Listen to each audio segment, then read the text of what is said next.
جانشین امیر اہل سنت کی کراچی کے علاقے کورنگی میں فیضان آن لائن اکیڈمی کے سٹی ذمہ دار تبریز اتاری کے گھر پر آمد ہوئی، جہاں انہوں نے تبریز اتاری سے ملاقات کر کے ان کے مرحوم بھائی کے انتقال پر تعزیت کا اظہار اور مرحوم کے لیے دعائے مغفرت فرمائی۔ اس موقع پر تبریز اتاری نے جانشین امیر اہل سنت کی آمد اور دل جوئی کرنے پر شکریہ ادا کیا اور مدنی خبروں کو تاثرات دیتے ہوئے کہا کہ جانشین امیر اہل سنت کی جانب سے دینی کاموں میں حصہ لینے اور مدنی قافلے میں سفر کی دعوت پیش کرنے پر عمل کی کوشش کریں گے۔ جانشین امیر اہل سنت ہمارے گھر پہ تشریف لائے،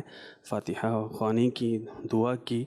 تمام گھر والوں کی دل جوئی ہوئی۔ اللہ عز و جل جانشین امیر اہل سنت کو خوب اس کی جزائے خیر عطا فرمائے۔ کورنگی ہی کے ایک اور مقام پر جانشین امیر اہل سنت کی دعوت اسلامی کے مرحوم مبلغ محمد عدنان اتاری پنجاب کالونی والے کے گھر آمد ہوئی، جہاں انہوں نے مرحوم کے صاحبزادے اور دعوت اسلامی کے ڈویژن نگران فیضان علی اتاری کی شادی پر انہیں مبارکباد پیش کی۔ اس موقع پر ڈویژن نگران فیضان علی اتاری کے بھائی نے جانشین امیر اہل سنت کی آمد پر خوشی کا اظہار کیا۔ بڑے بھائی محمد فیضان رضا کی شادی تھی، جس کے سلسلے میں جانشین امیر اہل سنت تشریف لے کے آئے،